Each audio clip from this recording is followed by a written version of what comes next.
אנחנו נמצאים בבית שערים, מסביבנו הגן הלאומי של בית שערים. בית שערים נמצאת ליד טבעון, בדרך שבין יוקנעם וקיבוץ אלונים, ואנחנו הגענו לכאן כדי לחפש את קברו של רבי יהודה הנשיא, עורך המשנה, וכן את בית מדרשו, שבו נערכה ונחתמה המשנה. רבי יהודה הנשיא, המכונה בגמרא גם רבנו הקדוש, או סתם רבי, הוא בעצם האישיות החשובה ביותר בספרות התורה שבעל פה. כיוון שהמשנה שהוא ערך היא הספר היסודי, הספר הראשון של התורה שבעל פה אחרי התנ"ך. לעם ישראל בעצם יש תנ"ך, והתנ"ך שימש את עם ישראל במשך כ-1000 שנה. התורה נכתבה כ-1500 שנה לפני המשנה, כלומר במשך תקופה של כ-1500 שנה לעם ישראל היה רק את התנ"ך. 5 חומשי תורה, נביאים וכתובים. כ-130 שנה לאחר חורבן בית המקדש השני, החליט רבי יהודה הנשיא לכנס את חכמי ישראל בבית שערים, ולמעשה לכתוב את הספר הראשון של התורה שבעל פה, שעד זמנו הייתה בעל פה. זאת הייתה החלטה דרמטית ביותר, כיוון שאנחנו יודעים שכתוב בכמה מקומות שעד תקופתו של רבי יהודה הנשיא למעשה אסור היה לכתוב את התורה שבעל פה. דברים שבעל פה אי אתה רשאי לכותבם, אומרת לנו המשנה בכמה וכמה מקומות. ובכל זאת רבי יהודה הנשיא עורך ספר, חותם אותו וכותב אותו, וזה הספר היסודי של התורה שבעל פה, שעליו בנויים התלמוד הבבלי, התלמוד הירושלמי, התוספתא וכל ספרות הפוסקים שהתפתחה במשך 2000 השנים האחרונות. רבי עושה את זה כיוון שהוא חי אחרי חורבן בית המקדש השני, שהיה בשנת 70, ואחרי דיכוי מרד בר כוכבא, שהיה בשנת 135 אחרי הספירה. במיוחד אחרי דיכוי מרד בר כוכבא היה ברור שעם ישראל יוצא לגלות. הארץ חרבה, לא רק בית המקדש חרב, גם הארץ חרבה. 100 יישובים, 100,000 יהודים נהרגו, ולמעשה רוב האוכלוסייה היהודית, חלק גדול ממנה, נדד למצרים, נדד בעיקר לבבל, צפונה, והיה ברור שעם ישראל לא הולך לגלות, ולכן רבי יהודה הנשיא מחליט, בבחינת עת לעשות להשם הפרו תורתך, לכתוב את הספר היסודי של התורה שבעל פה. שיהיה יסוד, בסיס לחיי עם ישראל בגולה. עם ישראל מתפזר לתימן, למרוקו, לרוסיה.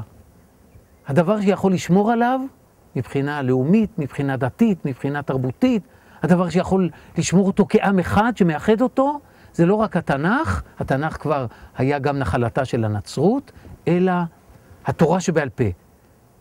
והתורה שבעל פה צריך לכתוב אותה. וכאן בבית שערים הוא אוסף את חכמי ישראל וכותב את המשנה. ולכן בית שערים היא כל כך חשובה, כיוון שבה נכתבה המשנה, ויותר מאוחר אנחנו נשאל את עצמנו, אנחנו שואלים את עצמנו, איפה בדיוק ישבו חכמי ישראל שכתבו את המשנה. ואנחנו ננסה לראות האם זכינו בעזרת הארכיאולוגיה לגלות את המקום שבו ישבו חכמי ישראל שכתבו את המשנה, שבזכותה עם ישראל הצליח לשמור על צביונו ועל זהותו במשך כמעט 2000 שנה. רבי יהודה הנשיא לא רק חי בבית שערים, הוא גם נקבר בבית שערים. וכאן באמת יש דבר מאוד מעניין. כי אם אנחנו נלך היום אל רוב הציבור, כולל בעיקר אל הציבור החרדי, ונשאל איפה קבור, לאן נוסעים כדי להתפלל על קברו, על ציונו של רבי יהודה הנשיא, כולם יגידו ציפורי. ואכן, בציפורי יש ציון שרבים מציינים אותו, לא רק לאחרונה, אלא במשך 100 שנים, על ידי עולי רגל ונוסעים יהודיים ומבקרים יהודיים. כשיהודים הגיעו לארץ ישראל ורצו להתפלל על ציונו, על קברו של רבי יהודה הנשיא, הם באמת הלכו לציפורי. ויש לי אפילו פה מדריך, קרתא לקברי צדיקים בארץ ישראל, כשאנחנו פותחים כאן בערך של רבי יהודה הנשיא, מתואר כאן המפעל של רבי יהודה הנשיא, עריכת המשנה, ואחר כך תיאור של קברו. קברו נמצא מיקום הקבר בציפורי, ויש כאן אם כן תיאור מדויק, כיצד מגיעים למושב ציפורי, עוברים את כל המושב, ומיד אחר כך ציון רבי יהודה הנשיא במבנה קטן עם כיפה, ואכן כשאנחנו ניסע לציפורי, אנחנו נגלה שם כמעט יומם ולילה יהודים שמתפללים על ציון שהם מייחסים אותו לרבי יהודה הנשיא, ונשאל אותם, מהו הציון הזה? כולם יגידו לנו, זה ציונו, זה קברו של רבי יהודה הנשיא, עורך המשנה, רבנו הקדוש, ואכן זה מקום מאוד חשוב. אבל מתברר שהזיהוי הזה, שהוא זיהוי מסורתי וקיים בעם ישראל כבר מאות שנים, הזיהוי הזה הוא מאוד בעייתי, כיוון שקודם כל יש לנו מקורות מפורשים בתלמודים ובמדרשים, המוכיחים באופן ברור וחד משמעי, שרבי יהודה הנשיא לא רק חי בבית שערים, וערך את המשנה בבית שערים, אלא גם נקבר בבית שערים. הנה אנחנו פותחים למשל, בתלמוד הבבלי במסכת כתובות, דף ק"ג עמוד ב', אומר התלמוד הבבלי, רבי מוטל בציפורי. כלומר, בסוף ימיו, ליתר דיוק ב-17 השנים האחרונות לחייו, חלה רבי והועבר לציפורי. כנראה בציפורי היו רופאים טובים. זאת הייתה עיר שחיו בה גם הרבה יוונים ורומאים, והיו בה רופאים טובים, והיו בה מעיינות מרפא, ולכן כשהוא חלה, העבירו אותו, כנראה זה היה כבר לאחר סיום המפעל של המשנה בבית שערים, בשנותיו האחרונות העבירו אותו בחוליו לציפורי. אבל מקום קבורה מוכן לו בבית שערים. כלומר, המקום שרבי הכין לעצמו להיקבר בו הוא בבית שערים. ואנחנו מבינים למה. רבי רצה להיקבר במקום שבו הוא עשה את מפעל החיים שלו. זה מפעל החיים שאכן הוא המפעל הגדול, שהוא היסוד של התורה שבעל פה. וחוזרת הגמרא ומספרת, כיוון שנחלה הביאו לציפורי. כלומר, בציפורי הוא כבר לא פעל, הוא כבר לא ערך, הוא כבר לא כתב, הוא היה חולה.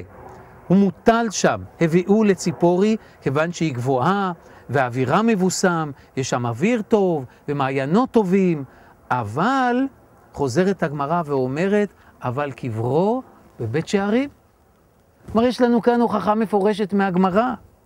ושמא תאמר שאין כאן הוכחה ברורה, זה מהתלמוד הבבלי, שנכתב כ-300 שנה לאחר מותו של רבי, בשנת 220, והוא נכתב בבבל ולא בארץ ישראל, אולי יש כאן איזה אי דיוק היסטורי, ובכן יש לנו גם הוכחות נוספות. למשל, יש לנו הוכחה מתוך המדרש, מתוך קהלת רבה, פרשה ז'. מספר המדרש בצורה מפורטת על טקס הלווייתו של רבי יהודה הנשיא. רבי יהודה הנשיא מת ביום חמישי בלילה.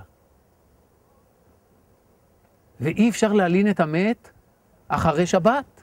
אם כן צריך לקבור אותו ביום שישי.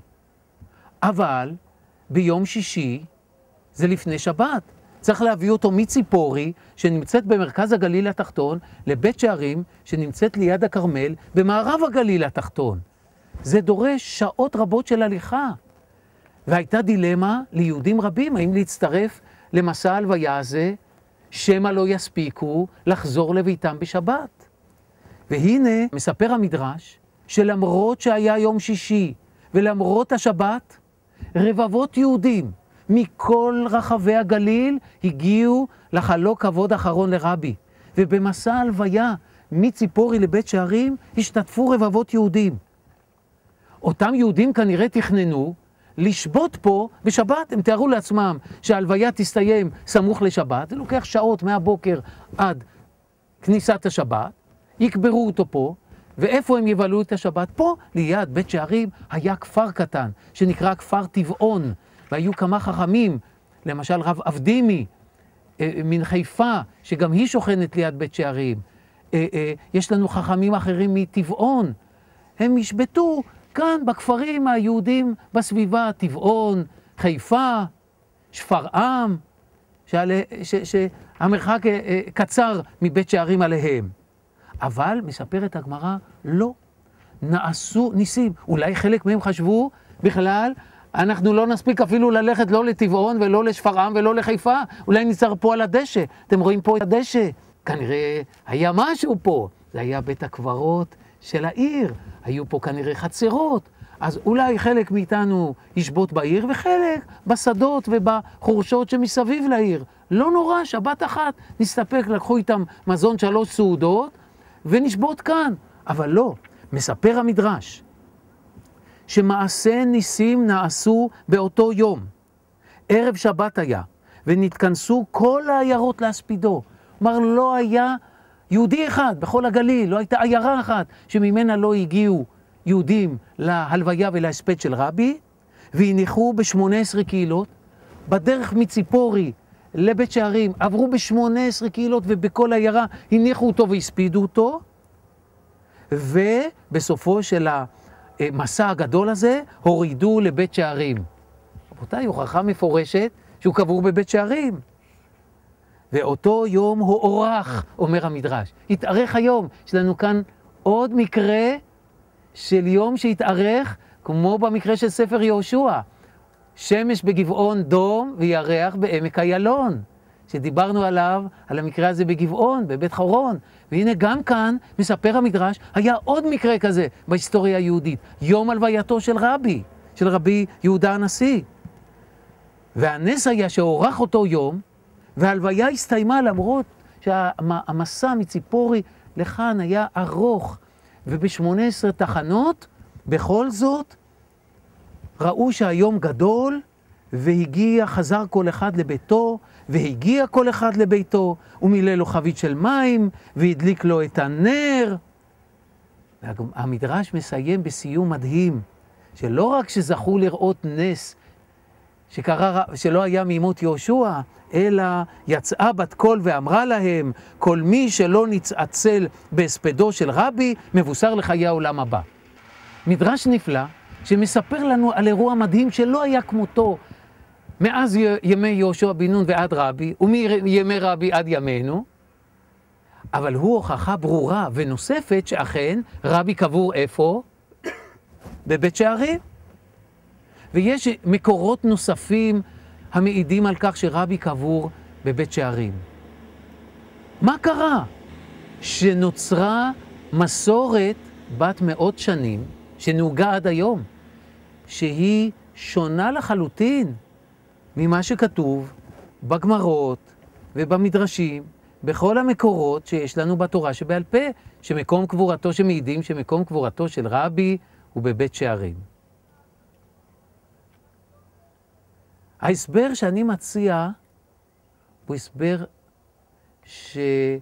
שמתבסס על הרקע ההיסטורי של בית שערים. מה קרה בבית שערים?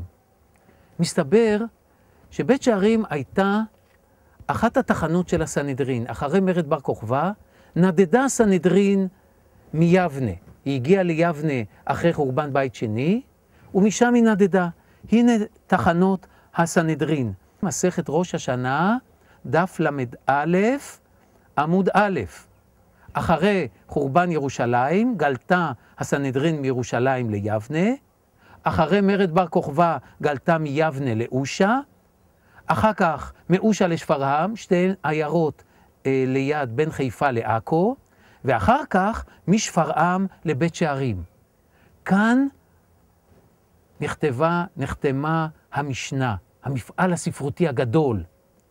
ואחר כך מבית שערים המשיכה לציפורי, כלומר אחרי מותו של רבי, הסנהדרין לא נשארה פה, אלא עברה לציפורי, אולי כבר אפילו בימיו, כי הרי הוא חלה בסוף ימיו ועבר לציפורי, וכנראה הסנהדרין עברה יחד איתו לציפורי. שם בציפורי כנראה נערכה התוספתא, שערכו תלמידיו רבי חייא ורבי יושעיה, ומציפורי לטבריה, זאת הייתה התחנה האחרונה של הסנהדרין, שם נערך התלמוד הירושלמי. מה קרה לבית שערים?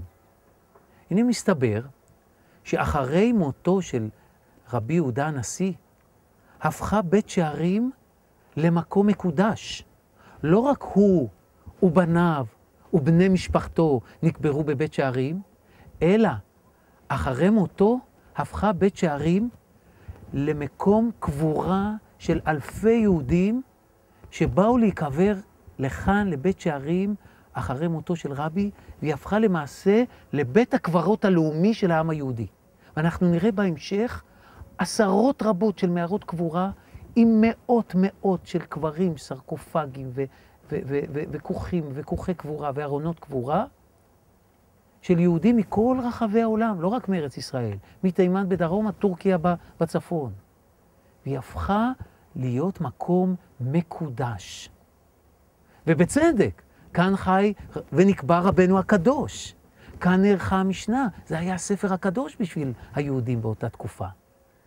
אבל כ-150 שנה, או ליתר דיוק, כ-130 שנה אחרי מותו של רבי, רבי מת בשנת 220 לספירה, המקובל הכללית, בשנת 351 לספירה, פרץ מרד גדול בארץ ישראל, הפעם לא נגד הרומאים עובדי האלילים, אלא נגד הרומאים הביזנטים, הרומאים הנוצרים.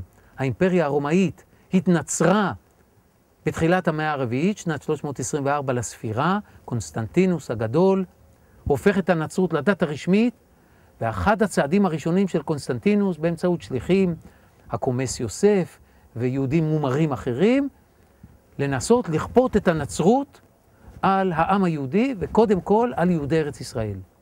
בעקבות הניסיון הזה פרץ מרד בכל רחבי הגליל. נגד הניסיון, מעין המרד של החשמונאים שפרץ נגד היוונים שניסו לכפות את התרבות היוונית. מעין המרד שפרץ נגד הרומאים שניסו לכפות, אדריאנוס שניסה לכפות את התרבות הרומאית. כאן ניסו הנוצרים הביזנטים ופרץ מול המרד. העם היהודי שמנסים לכפות עליו המרת דת, הוא יוצא למרד, אין מה להפסיד.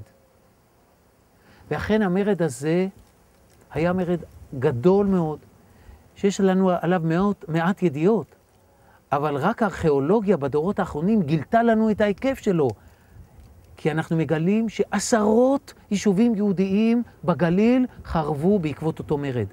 הביזנטים, זאת הייתה אימפריה, שהמשיכה את האימפריה הרומאית, הביזנטים שלחו צבא עצום בפיקודו של מפקד הצבא גלוס, וגלוס הביא לפה את כל הצבא הרומאי ודיכא באכזריות את המרד. עשרות ערים חרבו, ביניהם בית שערים.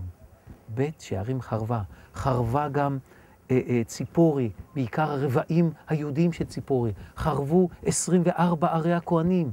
ערי הכהנים שהוקמו לאחר מרד בר כוכבא בגליל, חרבו. הנוצרים הביזנטים, בגלל שהם הבינו את קדושתה של בית שערים ואת חשיבותה לעם היהודי, הם החליטו לא רק להרוס אותה באופן טוטלי, אלא גם למחות את זיכרונה. הם כיסו אותה באפר, ולמעשה, אחרי דיכוי המרד, בית שערים נעלמה מן העולם. זהו. היא יותר לא מופיעה, ולא מוזכרת, ולא קיימת. וכשנוסעים יהודיים מחפשים את בית שערים, הם מחפשים אותה ולא מוצאים שום דבר. כי במקום בית שערים יש גבעות, וכל הגבעות מכוסות בעצים, בצמחייה, כמו שאתם רואים כאן. אי אפשר לעלות על הדעת שהייתה כאן עיר גדולה עם בית קברות לאומי. מי היה מעלה את זה על דעתו? וכשיהודים רצו להמשיך להתפלל על קברו של רבי יהודה הנשיא, לא הייתה להם אפשרות להגיע לפה. הרי הייתה לא רק הרוסה, גם מכוסה. ואז הם התחילו לעלות על קברו כתחליף. על קברו של נכדו של רבי יהודה הנשיא, רבי יהודה נשיאה.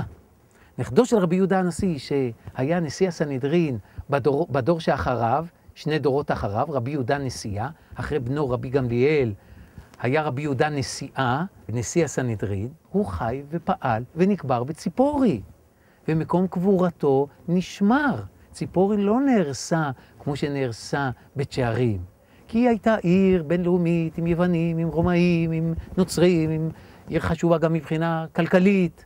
ולכן, יהודים כתחליף לרבי יהודה הנשיא, עלו לקברו של רבי יהודה נשיאה. אבל לאט לאט במשך הדורות נוצר השיבוש הזה, המיזוג הזה. רבי יהודה נשיאה הפך להיות רבי יהודה הנשיא. וכך לאט לאט נשתרשה המסורת שזה לא רק רבי יהודה נשיאה, אלא זה רבי יהודה הנשיא. זה הקבר המשפחתי של משפחת רבי יהודה הנשיאה. הוא קבור כאן וגם נכדו קבור כאן. והטעות הזאת נבעה מתוך, בין השאר מתוך התסכול של יהודים שלא מצאו ולא יכלו גם ולא ידעו איפה קברו של רבי יהודה הנשיא. וכך כנראה נוצרה במשך מאות שנים מסורת אלטרנטיבית שזיהתה את קברו של רבי יהודה הנשיא בציפורי. והנה, כך היה הדבר במשך מאות שנים, עד שהגיע לגבעות האלה אלכסנדר זייד. אלכסנדר זייד הגיע כשומר של היערות מטעם הקרן הקיימת. כל האזור הזה נקנה על ידי ההסתדרות הציונית, וכדי לשמור על היערות הנפלאים שהיו פה, שמורת הטבע, אחת הגדולות ביותר של ארץ ישראל, שמורת אלונים טבעיים, נשלח אלכסנדר זייד כשומר של היערות. והוא, על יד הבית שלו, שנראה אותו, חרש, כדי להכין לעצמו גינה, ופתאום המחרשה שלו נתקלה באבן, ואחר כך עוד אבן, והוא גילה שער, וגילה קיר. מסתבר שהוא גילה את בית הכנסת של בית שערים. הוא לא ידע שהוא גילה את בית שערים. הוא הבין שהוא גילה איזשהו אתר ארכיאולוגי, אתר עתיק. והוא שלח שליח לפרופסור בנימין מזר, זה היה בשנות ה-30 של המאה ה-20, ופרופסור בנימין מזר מן האוניברסיטה העברית, כבר הייתה קיימת האוניברסיטה העברית על הר הצופים, הגיע לפה עם קבוצה של ארכיאולוגים, של תלמידים, והתחילו לחפור כאן, ומהר מאוד, על סמך מקורות כתובים, ועל סמך, למשל, כתבי יוסף בן מתתיהו, שמספר על בית שערים ועל המיקום שלה ביחס למקומות אחרים, ועל סמך נתונים נוספים, זיהו כאן את בית שערים. והיום אנחנו יודעים בוודאות שזאת בית שערים, כי על חלק מהקברים כאן, שנתגלו על ידי ארכיאולוגים, כתוב במפורש, נתגלו קברים שכתוב במפורש, אני מונח כאן בבית שערים שלי. למשל, כותב אחד הנפטרים פה בשם יוסטוס. אני מונח כאן בבית שערים שלי. אז אם כן, יש לנו היום זיהוי ברור, שזאת זכינו לגלות את בית שערים.